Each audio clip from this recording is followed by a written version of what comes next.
കൊല്ലം കോയിവിളയിൽ scooter യാത്രക്കാർക്ക് നേരെ നാടൻ ബോംബ് എറിഞ്ഞ സംഭവത്തിൽ 2 പേർ അറസ്റ്റിലായി.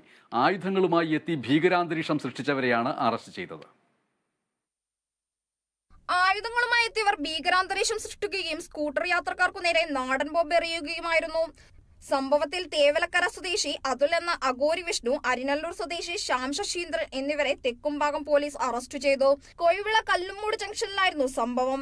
അക്രമി സംഘം സഞ്ചരിച്ച ഇരുചക്രവാഹനം ഷെഹൻഷയും സഹോദരനും സഞ്ചരിച്ച സ്കൂട്ടറിൽ തട്ടുകയും ഇത് ചോദ്യം ചെയ്തതിനു പിന്നാലെ ഷെഹൻഷയുടെ കവിളിൽ കല്ലുകൊണ്ട് ഇടിച്ചു മുറിവേൽപ്പിക്കുകയുമായിരുന്നു. തുടർന്ന് വടിവാൾ കാട്ടി ഭീഷണിപ്പെടുത്തുകയും തൊട്ടുപിന്നാലെ കയ്യിലുണ്ടായിരുന്ന നാടൻ ബോംബ് ഇവർക്കു നേരെ എറിഞ്ഞു പൊട്ടിച്ചെങ്കിലും 2 പേരും ഒഴിഞ്ഞുമാറിയതിനാൽ ദുരന്തം ഒഴിവാക്കുകയായിരുന്നു.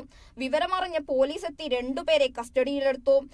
4 പേരാണ് സംഘത്തിലുണ്ടായിരുന്നത്. പരിശോധനയിൽ ഇവരിൽ നിന്ന് 4 ബോംബുകൾ കൂടി കണ്ടെടുത്തു. ബോംബുകൾ സ്റ്റേഷനിലെത്തിച്ച് ബോംബ് സ്ക്വാഡ് ബോംബ് നിർവീര്യമാക്കി.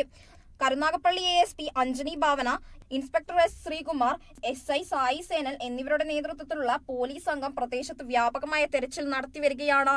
ഉഗ്രശേഷിയുള്ള സ്ഫോടക വസ്തുവിനെ കുറിച്ച് പോലീസ് അന്വേഷണം വ്യാപകമാക്കിയിട്ടുണ്ട്. കോഴിവിള ഭാഗത്ത് വിവാഹവുമായി ബന്ധപ്പെട്ടെത്തിയ സംഘമാണ് അക്രമത്തിന് പിന്നാലെയെന്ന് നിഗമനത്തിലാണ് പോലീസ്. കേരള വിഷൻ ന്യൂസ്, കൊല്ലം.